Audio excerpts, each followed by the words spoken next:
Action.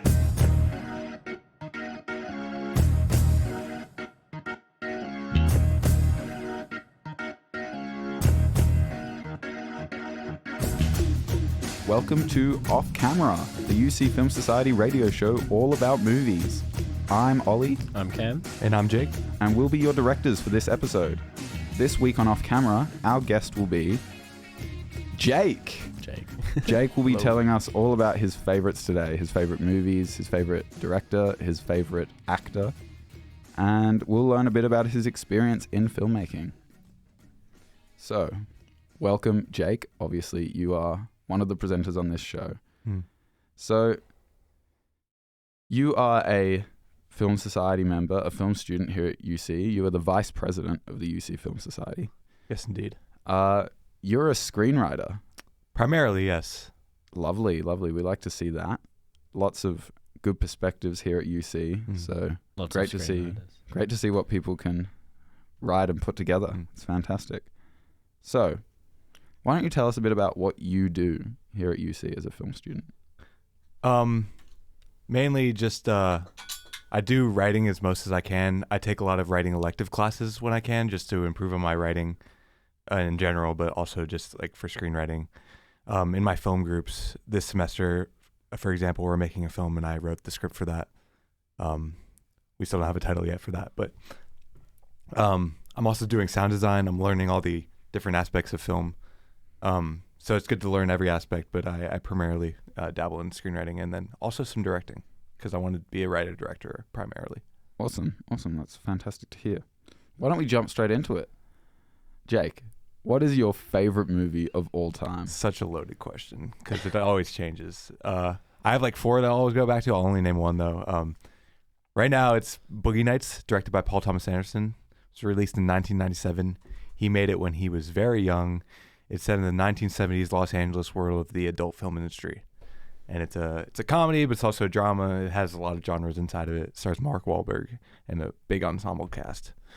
And Paul Thomas Anderson, I love him. I love his movies. And it's just a really meaningful movie with a lot of fun aspects of it. So yeah, that's my favorite film. Love to hear it. I'll have to check it out. I can't say that I've watched it. Yeah. It's a bit of a weird one, but I encourage you both to see it. It has a lot of redeeming aspects. It's got quite the cast. Yeah, it's an amazing cast. Burt It's Reynolds, expertly Julianne written, Moore. expertly directed. It's really funny. It's got an amazing soundtrack too. Awesome. Okay. That'd be good. And the next question, I think we've already heard this last week, but I'm interested to see if your answer has changed. Who is your favorite director? So it is PTA, but I won't say him again. Paul Thomas Anderson, director of Boogie Nights, like I just said, The Master, There Will Be Blood, a bunch of amazing films. But this week I'll say Martin Scorcese. It's relevant to today's conversation that we'll be having later. And he's made amazing movies over the course of the past 50 years. So he's just too many important movies to, I don't know. I love his works, all of his works, to be honest. Fantastic. We'll get more into him a little bit later. Yeah. But I will say, I've only seen 3 of his movies. Which ones are those? The Departed, Hugo, Okay. which I watched. I watched it in primary school. Mm-hmm. No, not primary school. In high school for a class. I had seen it before that, but we studied it in class. And then Taxi Driver. They're the 3 I've seen. Yeah. What did you think of The Departed? I don't want to get too much into it, but I love that movie. I had no idea what I was getting into. I was with my dad and 2 of my friends. We were skiing, and it was in the evening. We'd had a big day of skiing, and we were just sitting on the couch. We're like, let's watch a movie. We picked that. We had no idea what it was about. Yeah. We finished it, and we were like, what just happened? It's crazy. But it was a good movie, but I don't think any of us really processed it at the time. So I'll probably have to rewatch it. And it moves at breakneck speed, so you're just missing things left and right. It's crazy. Damn, I've only seen 2 of his. Taxi Driver and Shark Tale. I have seen He Shark Tale. didn't direct Shark Tale, but he's in that. It's listed Yeah, as... because he has a voice acting in it. Oh, okay. Him and Robert De Niro both have voice actors in it. Right. He's in the movie. He didn't direct it. Okay. Yeah. I have seen Shark Tale, though. Good movie. Underrated. And who is your favorite actor? This is a bit of a basic answer, but Leonardo DiCaprio. I feel like he's really the De Niro of our era, the shining star of our generation. Martin Scorcese has now adopted him as his star after Robert De Niro. He's just been in so many of my favorite movies: Inception, The Wolf of Wall Street, Once Upon a Time in Hollywood, like we're talking about. He's been in Steven Spielberg movies. He's been in James Cameron movies. Yeah, I just think he's always so fun to watch, so interesting. Just a great movie star, and I always find him really just fascinating to watch on screen. It is weird how much stuff he's in though. Yeah. Like He's really just he's like, was he 50 something now? yeah. But Something like that. he's been in so many movies, especially since he was incredibly young. Yeah. And it's yeah. He always plays really different weird. characters, I feel, as well. Yeah, he does have a very good range. You watch The Departed, and then you watch Titanic, and those are like two totally different people. That's a weird comparison to make, but like, or Inception for like. Yeah. It's just like I would have never seen him. I look at Leo now, and I'm like, it's so weird that he's in Inception. Like that feels like such a weird movie for him to be like him to choose, but it's awesome that he did it. Yeah. He's in an upcoming movie, another Scorsese movie. Oh, we're talking about that. Killers We're of the talking Flower about Moon. He's playing one of the main characters, so that'll be very interesting to see. Do you guys know the story of that movie? Yes, I do. Yeah, it's very intense. So No idea. I'm looking forward to seeing it. No, he's 48. Sorry, correction before. He's 48. Jesus. Sorry, Leo. He's not even that old. What? And okay, apart from those, your favorites, what have you been watching recently? Okay, so yesterday for our reading movies class, we had to watch Lost in Translation, which is a 2003 Sofia Coppola film starring Bill Murray and Scarlett Johansson in one of her breakout performances. Really just intimate story. It's not a romance, but it's like a romance between friends. Set in Tokyo, it's got a just amazing vibe to it. I love that movie so much. It's really personal to me. It's about like being lost in an unfamiliar setting. I moved to Australia at the end of 2018. I was kind of like lost in this unfamiliar place, and it's about like the connections you make when you're first there, and I really cherish those connections, so I really connect to that movie. I also rewatched Jaws the other night. Perfect movie. Hell yeah. Anyone that doesn't say that's a perfect movie really gets on my nerves.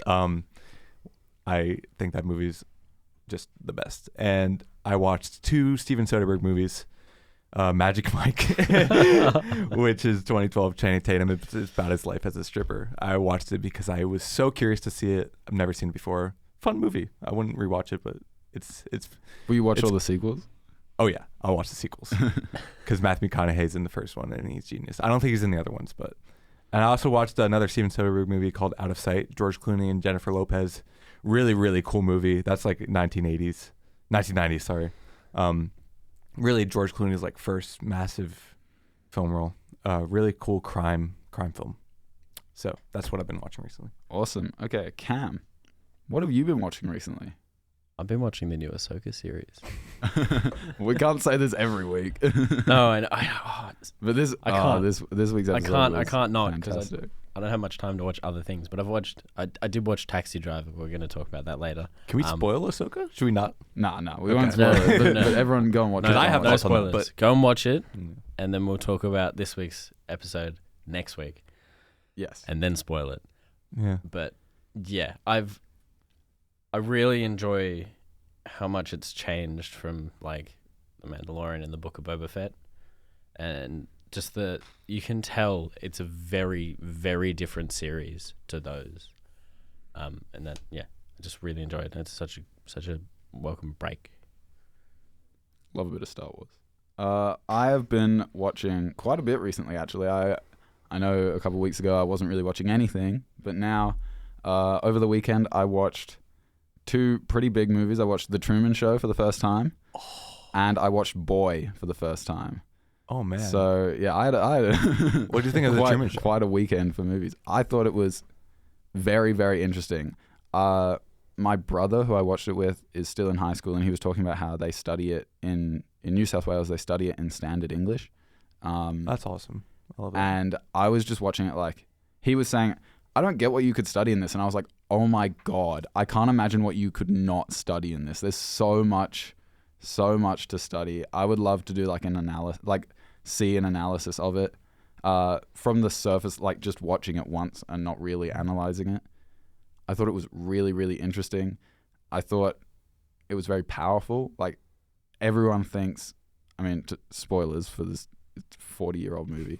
But everyone thinks that Truman's gonna just like, when he finds out that he's on a TV show, he's just gonna like start it up again and just like keep going. But at the very end of the movie, he walks out the door, and it's like, yeah, I was watching it like very powerful. That is what I think I would do in the same situation, but you never know, right? I hope so. But Like, Yeah. that's been his entire life. So like, he could have just been like, I have to return to what is normal to me, but he didn't. He walked out, and that's It's powerful. weird though. Once you know, like, okay, everything's scripted. I don't know. I don't know if you could keep living like that. No. I did think it was very interesting how early they revealed it. Like, I thought, like, not revealed it to us, the audience, but things started going wrong pretty quickly in the movie. I thought we were going to get, I thought we were going to get more expositional time with him just like living in this world, not knowing it was fake. But he's on the beach and there's just this one column of rain. And that's like 15 minutes into the movie, if that. It's pretty wild how Yeah, quickly they it just really turns. jump into it, though it isn't that long a movie. So. Yeah, it's under 2 hours. I like that about it. Have you seen it, Cam? I've watched the first bit in English in like high school. Put it on the list. Put it on the list. It's good. I know everything that happens though. So Yeah. it's Amazing screenplay. One of my favorite endings It is ever. amazing. Yeah. And the little tiny, if you go back and watch it, the little tiny Easter eggs of like when the man, what's his name? I forget his name. But when he's stocking the vending machine and then Truman leaves, so he starts unstocking it because no one's going to buy the food. Yeah. Oh, I didn't notice that actually. That's great. And That's then awesome. Truman walks back in and he keeps stocking it again. Wow, So yeah. And It's those tiny little things. What I Yeah. did think was sort of funny though is they cut to like the camera angle sometimes, and you see the vignette to show that this is the camera. Yeah, I love yeah. that, yeah. I thought that was cool, but there were also some moments where it's like the camera's moving in a way that it had to either be on someone or something that was moving, and it's right next to Truman. Yeah, and how It's do like, you not if see if it? there's not a person there, that is an object just moving around. I was like, okay, that's a little unrealistic, but I don't think anyone would have noticed it. Like going into cinemas in the Came out in 90s. 1998. Okay, so it's not 98. 40 years old. My No. bad. But in the 90s, like no one would have noticed that going into theaters and just being like, "Whoa, this is insane." So No. it's one of those things that's like You definitely have to watch it. I don't know, I think when ignorable. you're trying to pick these things out in a movie, you need to watch it and then watch it again Yeah. and go, okay, I've enjoyed it for the story or whatever it was. And now you can go back and go, oh, that person wasn't wearing glasses or the something. Yeah. Yeah. Like you said, you can analyze it to depth. Yeah. And then Boy was amazing. It's so viscerally emotional. I was so worried the whole time that Boy was gonna end up being like his dad at the very end, but he saves himself like at the middle of the third act. He's like, no, I'm here for my family.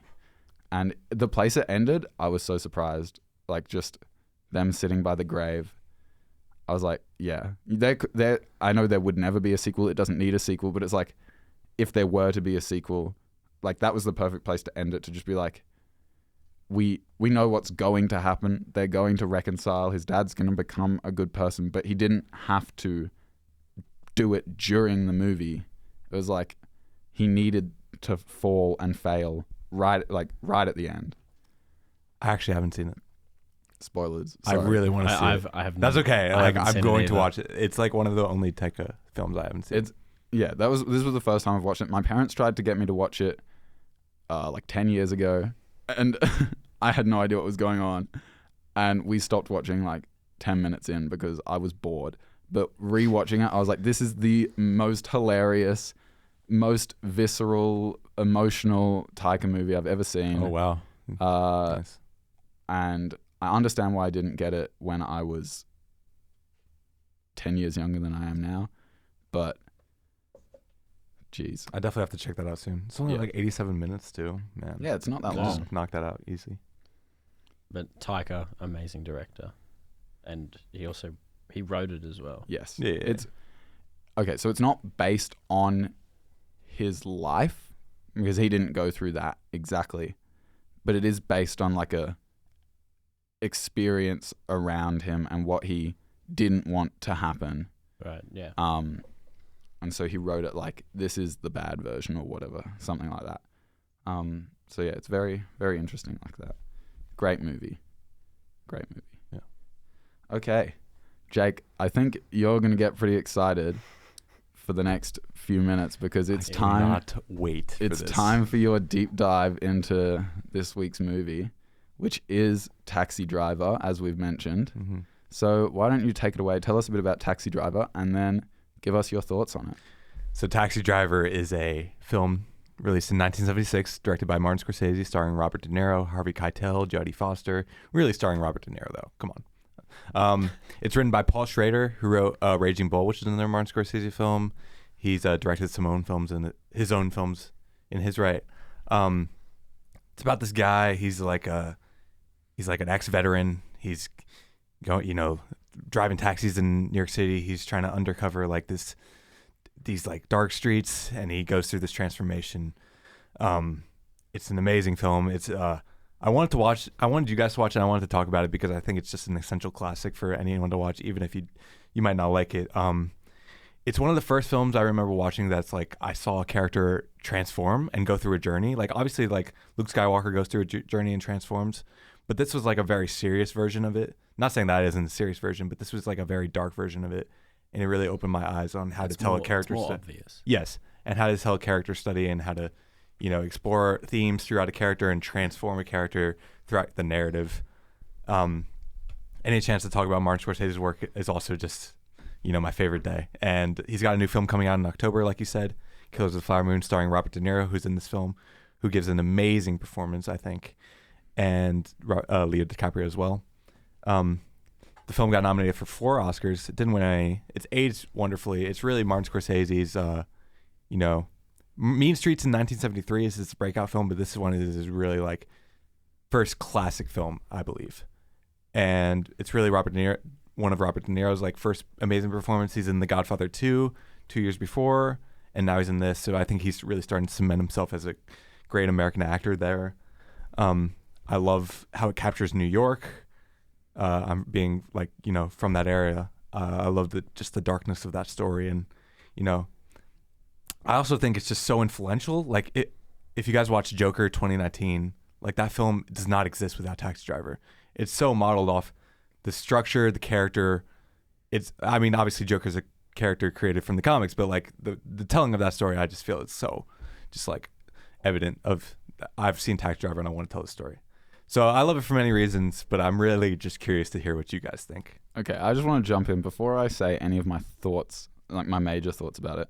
You said in there that it's a character study, and I think you could not have described it more perfectly. Yeah. Because Travis Bickle is not a good person. Oh, not at all. No. Very important to note. Yeah. He's not a good person, and it's very much a study into a wild character and what crazy, unique motivations that are unlike what you typically see in a Hollywood movie can do to a person. I think it's really just trying to explore what would make someone be this way and, how someone gets this way and, why that's wrong.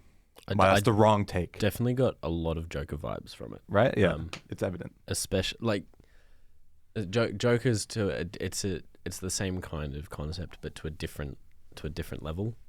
Both films star Robert De Niro. Come on. That's a good point, actually. But it was, Not for long in Joker. Spoilers. Yeah. Spoilers for a 2018 movie. Sorry. It was very Joker-esque in that kind of transformation and showing how evil some people can get and can be. But then there was the weird redeeming at the end. How is he redeemed? I don't think he was morally, but in the eyes of the public, in the eyes of the audience, I would say absolutely not. I did not feel like he was redeemed. I felt like his motivations were twisted, but ultimately good. I say with air quotes. Mm-hmm. But in the eyes of the public and the people of the world he lives in, absolutely, he was redeemed. I mean, we see earlier in the movie he defends. I think his name was Emilio, the the bodega guy. Yeah. From getting robbed. He shoots the guy, and we see Emilio after Travis has left. He's just beating this guy who's shot, possibly already dead, but maybe not quite there yet. He's just beating him with a metal pipe. And so we see a lot of interesting characters in New York City in this film. We don't really see the typical upstanding, gentlemanly characters. No. It really does show how dangerous New York was in the 70s. And I think it shows how they do a good job of showing how at the end, when the people are like, oh, he's a hero for killing these gangsters, like that was seen as good by the people we have seen in this movie. We only see people who would think that was good. Yeah. Taking down gangsters. Whereas when he, back to the bodega, he ultimately, he did a good thing there. He stopped the store from being robbed. But you can see it in that scene where he shoots him and then he goes, I have this capacity to kill now. And that is the transformation right there. You see him go, that's where he goes downhill and becomes that kind of a horrible person. I think after that, this is just after he bought a gun. Yes. Which was kind of like the teetering edge. Mm-hmm. And then as soon as he shoots this guy, downhill from there. And then back to the end, he is still ultimately not a good person, but by his friends and the people of his world, he's seen as a good person when he's still mentally not all there. Yeah, I think that even is just like a commentary on like, oh, of course these people are gonna think this guy's a good guy even though he did something bad. I think he's trying to commentate on, our public opinions on some people. Like, even if someone's doing a good thing, they might be a bad person. Yeah. Or it does also echo, or not really echo because it came out after, but Once Upon a Time in Hollywood, where if you put De Niro in Taxi Driver as the family, Charles Manson, as the Manson family, yeah, it completely flips it, and you can see that it's so similar in those last two scenes. When you compare them, it's this person is deranged. Totally. They're out to kill people, and that's what they go and do. Except with the Mansons, I think they were all killed. Yeah. They were all killed. And then they're seen as, okay, they went out to hurt someone. Mm-hmm. But De Niro, he went out to hurt someone. But it was shifted so it looks like he's the hero, even though he's still a bad person. But yeah, those two are very similar. I just find the film like overall really scary watching it like today. Like, I just can totally see someone in the United States or New York just becoming this person, even though it's like it's obviously dramatized, but it just freaks me out a little bit. I don't know. I've seen a lot of videos lately of people just cracking it, and there was one of somebody in traffic in some sports car who just, you see the video, nothing too crazy is happening. It's just traffic, and then suddenly, out of nowhere, this sports car just starts running into the people in front of them, driving around crazy and hitting other cars out of nowhere, and then leaves. It's just that momentary snap of they've just lost it, and you can see that in this movie again. It is very scary. One more thing I'll say. I think Bernard Herrmann's score is amazing. It just the brass, the jazz, the sax, and just like the moody atmosphere of it. I think it just takes you into that world so well.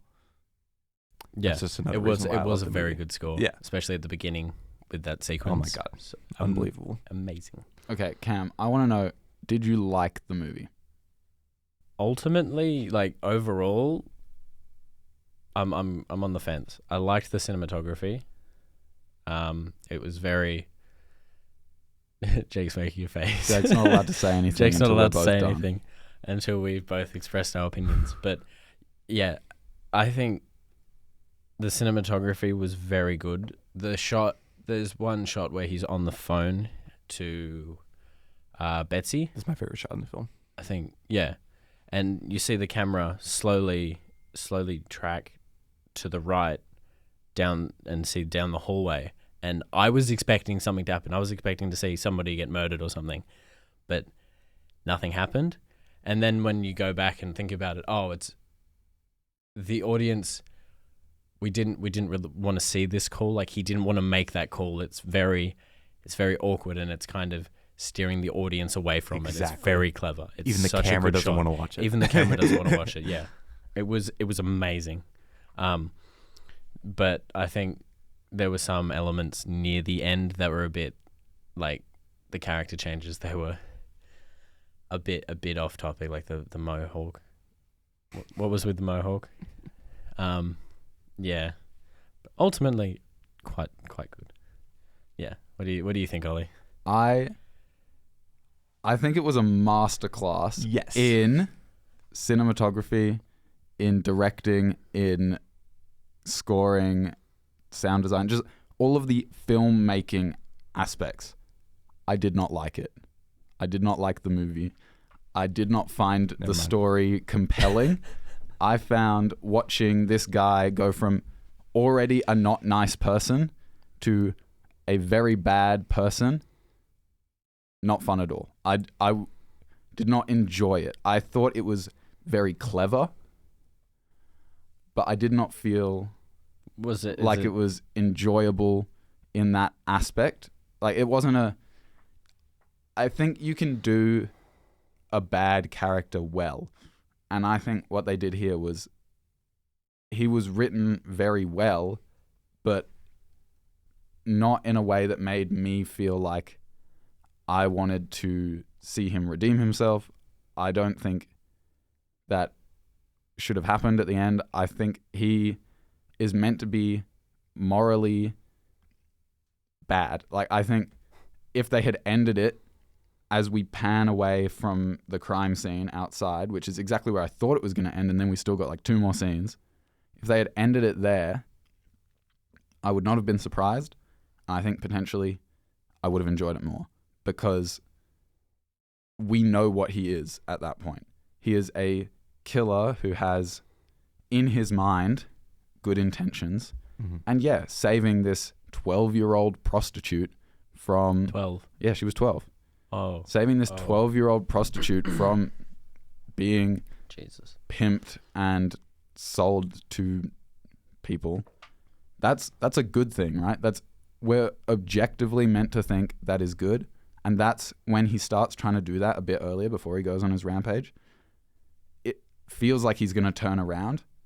Like we see him playing with his guns and stuff. And then finally he meets Iris again, and he's going to help her. We see him going to help her.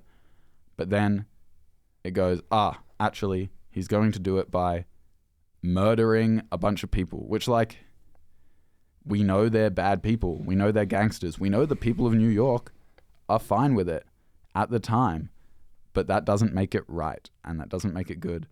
And so I think it's a very interesting story. It's very well written for what they were going for. I just did not find it personally compelling. So I think it's a fantastic movie that I did not enjoy. I can't really be upset at that. Like, you acknowledge that it's really well made, which very I obviously fair, think. It's not an enjoyable film to watch at all. Like, it's enjoyable for me because I just appreciate the craft and the acting and the writing and all of it. But I'm not like, yo, let's fire up Taxi Driver every night. Even though I've seen it like 3 or 4 times. There's so much to analyze, and I could keep going. And I think I do like it as a movie to analyze, but it could never be my favorite movie because I need to enjoy watching a movie. I respect that. I watched it and I was sitting there like, at any point, if I hadn't been watching it for this, I could have turned it off. I wouldn't have, but I could have, because there was nothing keeping me there, even though it was a very well-made movie with, admittedly, a well-written story. I was just not compelled to finish it. I'm I kind of just with had you to. there. There were a couple of bits, I'll be honest, that I skipped just like a couple seconds through, just because it was hard to watch. But look, I still think it's quite a good film. But yes, there's those parts, and if that ruined it for you, ultimately, those parts that you just couldn't, it was really hard to watch. That's fair enough. Yeah.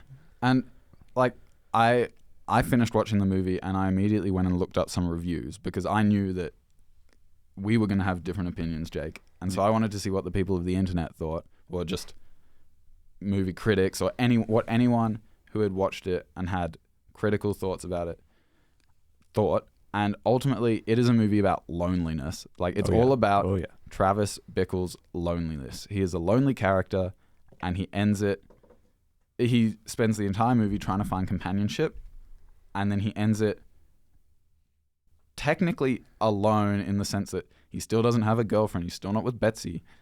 He doesn't have like a whole close relationship with any one person, but we see he's now closer friends with the other taxi drivers. He's actually up and chatting to them instead of just sitting at the other end of the table.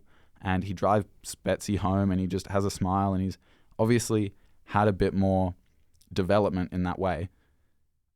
And so we see a movie about loneliness, and if you just look at it through that lens, fantastic. It's this character who has no companionship, learning to accept himself and his own company, and that ultimately makes him more receptive to other people's company. And the character at the end is a completely different character to the one at the start. That's the whole point. It's a character study with a very clear character arc.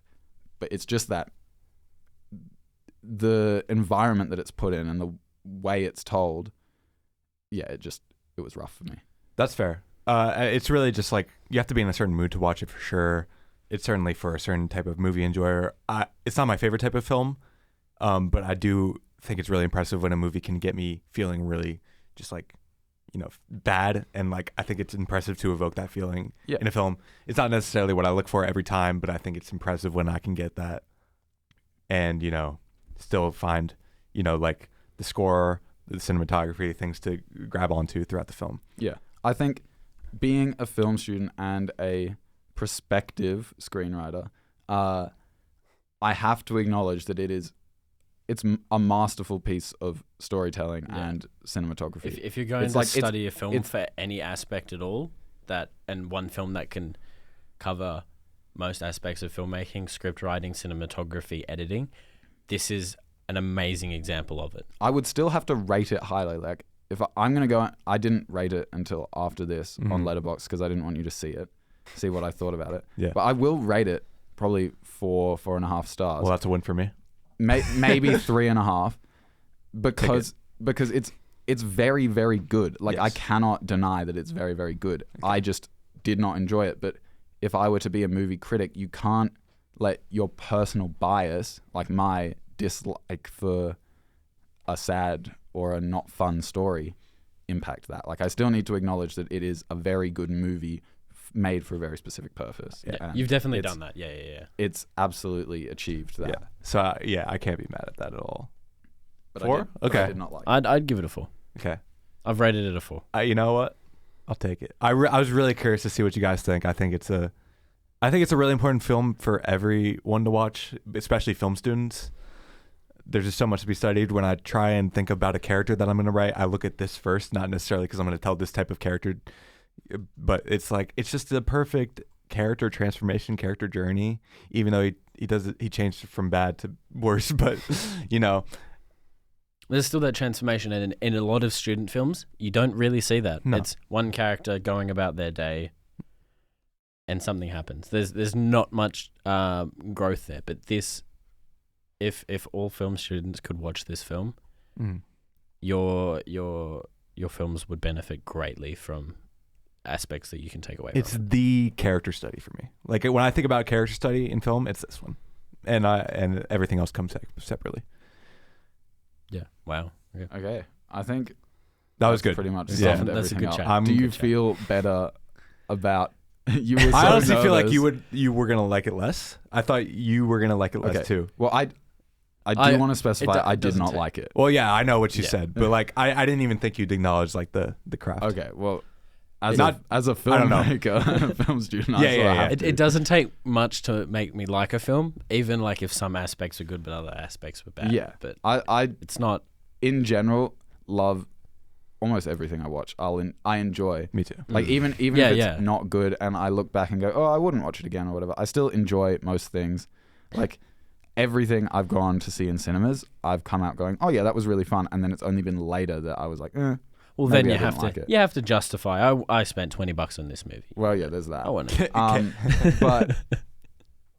But that doesn't mean that they're all perfect, right? So like this one is not perfect, but very, very, very good in all its creative and developmental aspects.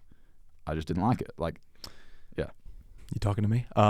So if you guys, I had to say it once. If you guys let me pick another film, even though you guys didn't like this one that much, I know you liked it. I'm just messing with you, but I'll choose a much more fun film. Okay. Well, could to we balance it out? We could choose it this week, and then everybody could go and watch it in time for fortnight from now. yeah. Do you have anything in mind? I imagine you've been thinking about this already. I have. I really want you guys to watch. I want to talk about Steven Spielberg. Okay. You guys have seen E.T., right? Yes. Yes, but it was a long time ago. The look of like, did you actually watch it? Are you gonna be? Yeah, you haven't watched it. Hey, I can't talk. There's so many things I haven't seen, but yes, E.T. I've seen. As a film student, I think I need to watch more movies. To be Yeah, honest. same. Boogie Nights. Let's talk about Boogie Nights. Okay. Okay. Boogie Nights. Is that on? It's on Netflix. It's on Stan. Oh wait, no, it's not anymore. Dang it! Oh no. It has to be something we can feasibly watch, We're and gonna the have to- audience. I've got you to put it guys on the can watch. We're gonna have to Yoho Um, fire it. We'll come back to you at the end. Yes, think yes. about it. Let me- and we'll let come me back think to about it. We'll come back to it. Yeah. We're gonna do a quick talk about movie news. There's nothing crazy that's happened. Just a bunch of trailers came out. The trailer for Hayao Miyazaki's last Ghibli film, The Boy and the Heron, has come out. There was also a trailer for Godzilla -1, which was, I wasn't following the development of that, so I didn't know that was coming. I just saw that trailer and that was a surprise for me, which is very exciting. New trailer for The Exorcist, Chicken Run, Dawn of the Nugget, Love and Ardman film. Yeah, so a bunch of trailers came out. There is a little bit of movie news, or kind of movie news. So SAG has now, I believe they've now implored video game actors to strike for better pay. Yes, I So saw people that. who voice act for video games as well as motion capture. The whole industry is going whole down, and it's industry. fantastic. Every single which actor. is so weird to say as a film student, but also very, very important. Yeah. Even I was talking to a friend of mine who works in the industry in Melbourne, Mhm. and he was saying there's nothing going on even here because no one is writing anything. Because if you want to eventually be in the WGA, You which- can't do anything. which most people do because that's how you get into things, yeah. you can't do anything. You can't be writing and selling it to people, like even if Was they're it Australian, as- because most things are backed by the US, and so it has to be just everything Yeah. has to be above board if you eventually want to get into the WGA. Yeah, I think our film industry is very it's not Linked. it's not the most independent, but the majority of films that are made here are US based films that have been created in the US. If you look at the credits of most movies, they will have like a New South Wales government or something very similar, a symbol at the end, like a portion of this movie was created in this country, and it happens a lot more than you think. Like the Almost entirety, every movie has like Screen Victoria or Exactly, something yeah. like that at the end, and it's just I always love seeing that. Yeah, It's just like, it's great to see that we have that, but especially because so many movies are Hollywood made. It's like that feels so far and hard to get into, but I know I could just go down to Melbourne, Yeah. work for a couple years, and make a break in some capacity, and that's much more feasible and exciting. to yeah, me. and even with that, I've got two very fun facts. So, Blacklight, the recent, it's not, it was a year or two ago. The Blacklight, the Liam Neeson film, was shot here in Canberra. It's a terrible film. Objectively, it's terrible. The acting is not good. The story is garbage, but I watched it because it was cool to see. There was a chase scene that was filmed in Civic, and that was really cool to see. I've seen a bunch of people who were there when they were filming it, and there's like behind the scenes of it, and seeing that go, I've been to that place. Like I came Glebe to Park, uni. I have seen that bin right there that was hit by Liam Neeson in a Dodge Charger. That was so cool. Admittedly, Liam Neeson was not in Canberra. No, he wasn't. He was in Melbourne. But I came to uni at UC that year. So it filmed in January in 2021, and I came down at the end of January. So it was people a year ahead of me, so now fourth years / graduates, who got the chance to work as PAs on that. And so I've worked with a bunch of them and chatted to a bunch of them. I missed it by this much, by a month. And that, as soon as I found out, that was devastating to me. But it was, from the sound of it, it was really awesome, even though most of the time they were just like driveway assistants, essentially. Yeah. Just controlling traffic and whatever. But it was very cool. Yes, the movie is garbage, and the continuity, I don't think I've seen it. because I think that's just because we live in Canberra and we know what Civic looks like, but the continuity of that car chase was crap. It was so bad. They're cutting from different sides of the road. One point they're at the theatre, and then they cut to next to Glebe Park, and then it's continuity is garbage. It's a terrible movie, but it was just cool to see Canberra and go, hey, we have that capacity to host the creation of these events here. And I think the local government was like, we want to put money into this. We want to fund it. And us as film students is so advantageous, because then we can go, okay, in the next 6 months, we've got a bunch of productions coming to Canberra. We can get internships. We can make those connections that we need to branch out in this industry and get a reputation out there. And yes, it was amazingly cool. My other fun fact was all 3 of the prequel trilogy of Star Wars was filmed in the Fox Studios in Sydney. They were all done in Australia. It's pretty cool. That was very cool. Just back to Star Wars again. jealous. If only I was 20 years older than I am. The Australian film industry is actually pretty big and still climbing, and it's very good for us prospective filmmakers once the strikes are over. That's pretty much it for movie news. Why don't we play a game of quick pitch? How are we feeling about that? I would love Insert. that. We need to make a little intro. jingle, yeah. Okay. So last week, who was director, actor, and genre? Steven Spielberg, Arnold Schwarzenegger. Which of us picked what? You picked director, I picked actor, you picked genre. Okay, so let's rotate it one. I'll pick actor, Cam will pick genre, and Jake will pick director. Okay. And just for last week, we had our director was Steven Spielberg. Our actor was Arnie. Arnold Schwarzenegger, and the genre was, I believe, it was a romantic comedy. Rom-com, yeah. And it was Arnie and Mark Hamill as space postmen Still having dying to a see that romantic entanglement on the way to deliver a parcel. I believe that's what it was. And I will watch that when it is made. When it's made. I'm looking at you. I'm looking at you, Spielberg. No. It has to be directed by Spielberg. We'll write it. We'll write it. Yeah.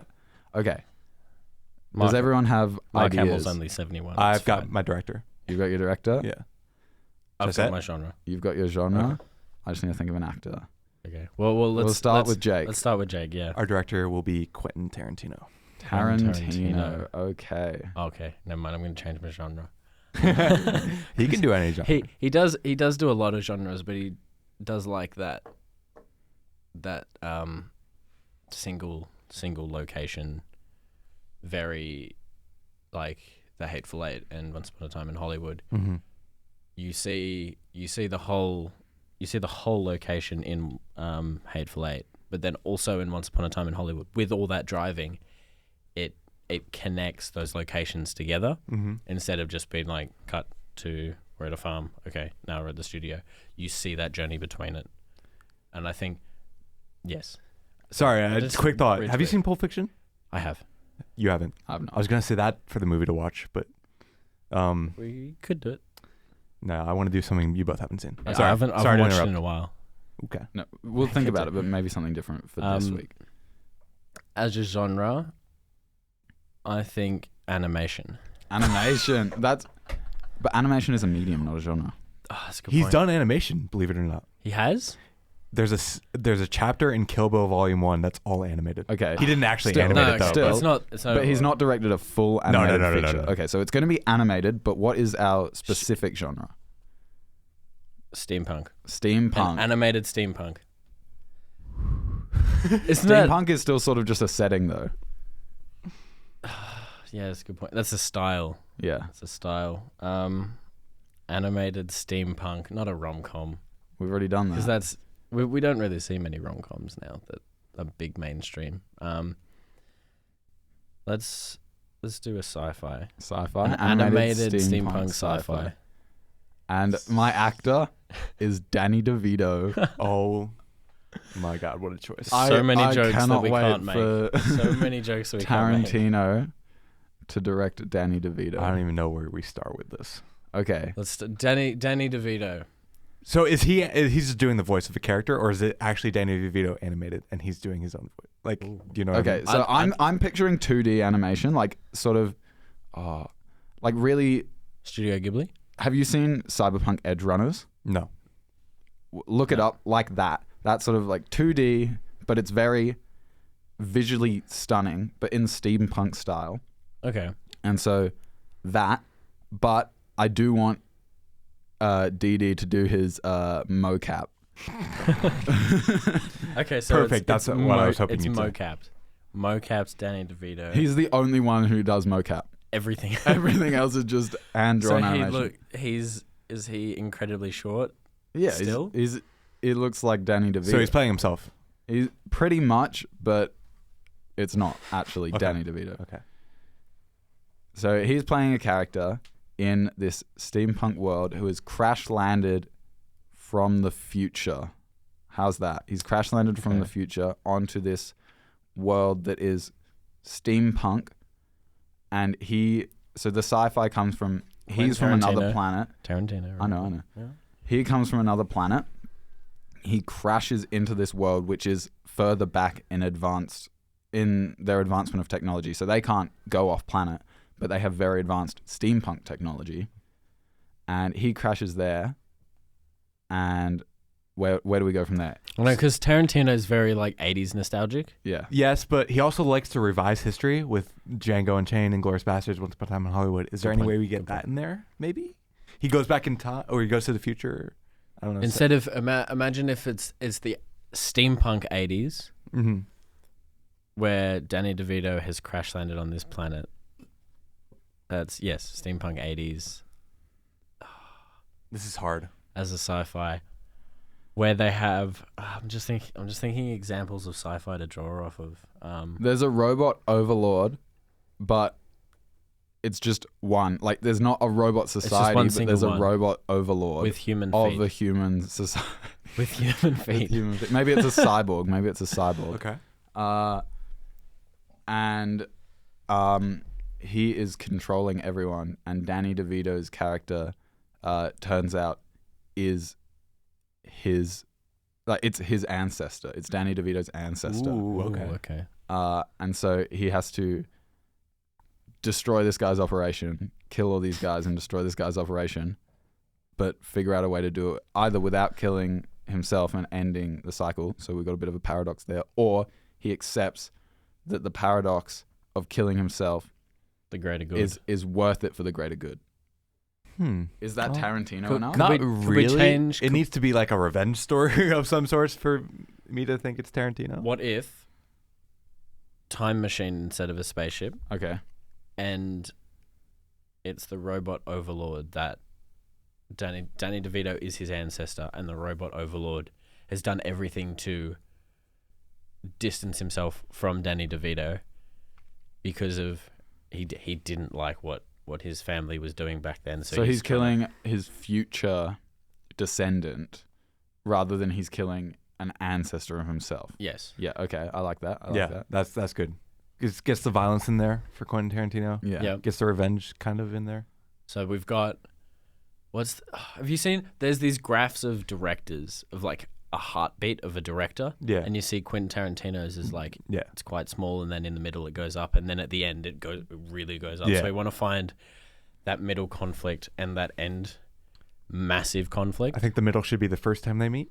Okay. Maybe they have, or maybe. So the first bit's exploring the world. He meets some friends. Yeah. He learns about the world, and it's amazing. It's future, whatever. And then the middle one is he meets his ancestor. Yeah. So we sort of see in that first part the influence and the reach of that descendant. Yes. And how he's like doing all this, and maybe right before they confront each other, or even in the confrontation, Danny DeVito learns about how it's all because of him that this descendant of his is doing all these bad things, and that's where the revenge comes in. He's like, I have to take revenge for my family. Yeah. That sounded like Dom Toretto, but he's like, I have to it's all about family. It's all about I have to take revenge for like my family name. I can't let you drag this down.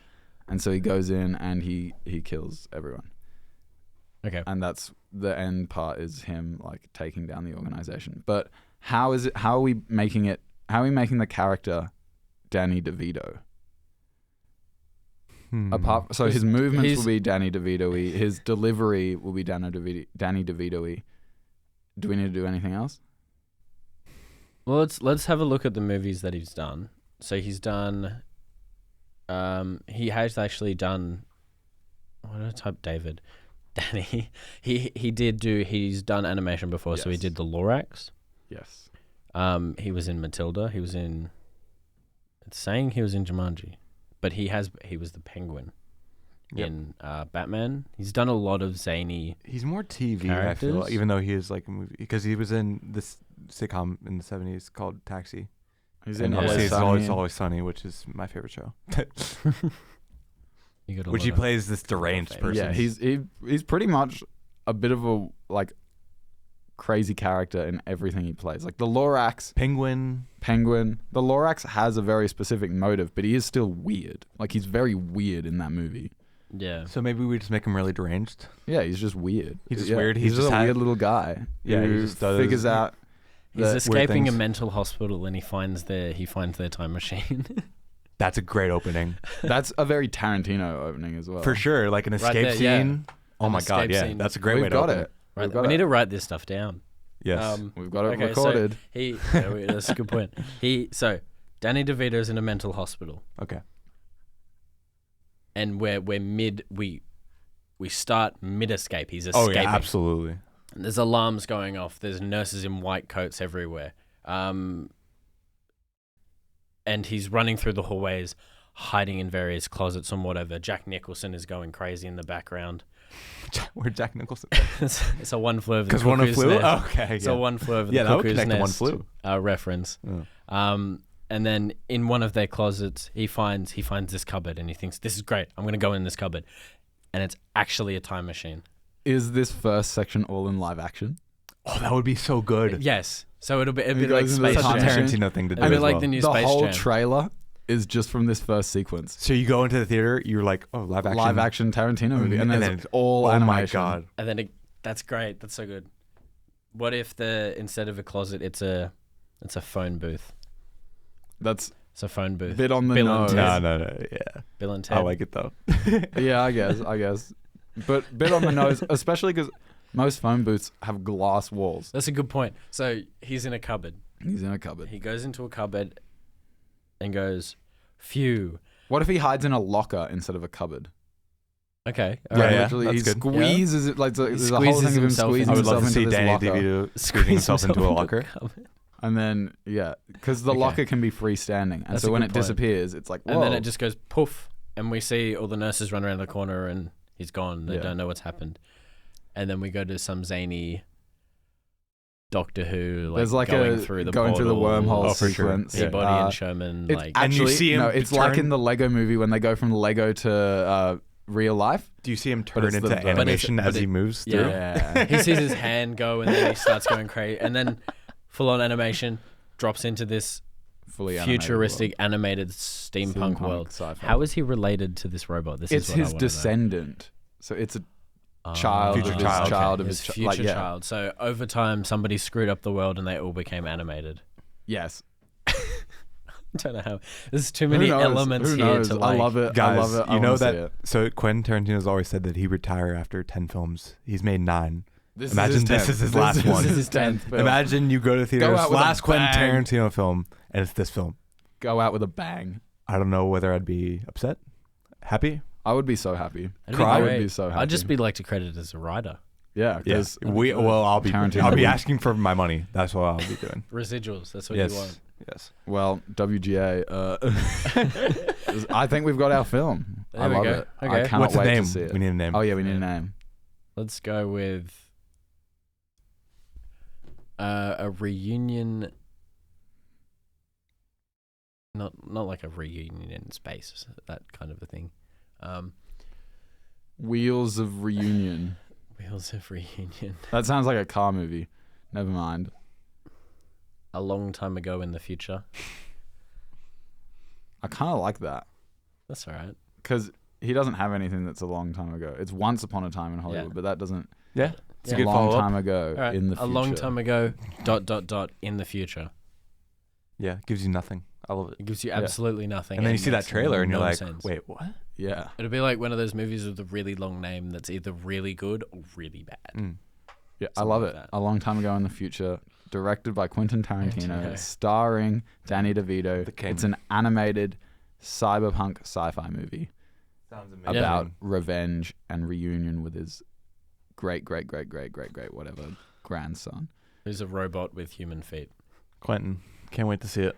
Can't wait. Okay. Can't wait to see it. UC so far- Film Society yes, Film has Society. a couple of upcoming events. We've obviously got our watch party, weekly watch party. And then on the 26th of September, we have trivia at UC Bar. We spoke about it last week. Telling you again, it's coming up. Come on down. Free entry, chance to win prizes. It's just a Kahoot, so it's easy to join in. Will be a good time. And then at the end of the year, we don't have definitive dates yet, but get your stuff ready because the UC Film Festival is coming up. Yes, and we're going to be screening so many films. I believe, is it going to be... We don't know much about the event yet, I think. But even if it's your final film for the year, like if you're doing doc study or short film, Put anything in there. put anything in. It doesn't if matter you're a what member you've of the made. UC Film Society, it is free entry into the festival. If you're not a member, it's about $15. So just stick it in there and you'll get the chance to win some laurels. You might win Best Director, you might win Best Short Film, you might win Best Cinematography, whatever the case may be. You can stick that on the poster for your movie, and then when you submit it to other festivals, you can show that you've already won. So go Yeah. for it. And if it's going to be $15 for entry, just quietly, membership to the society is only $10 for the year, For the whole year. for the whole year. So why not? why not? Why not do that? So Jake, what movie are we watching? Boogie Nights. Boogie Nights? Watching Okay. Boogie Nights. All right. So in a fortnight, we'll come back. We're going to talk about Boogie Nights. Any one of you who's interested in hearing what Jake and the two of us have to say, go and watch it yourself Amazingly before fun then, film. and then- we will discuss it, and you can tell us what you think if you want. Put in your DM us your opinions on Instagram or Facebook, or we don't have a Twitter, Or in the Discord. or in the Discord. And yeah, enjoy Boogie Nights. Thanks for listening to our long discussion about Taxi Driver and our crazy rant about Tarantino's new movie that does not exist but should. It will. And we'll see you next time. So thanks for joining us this week. Thank you. That's a See ya. wrap.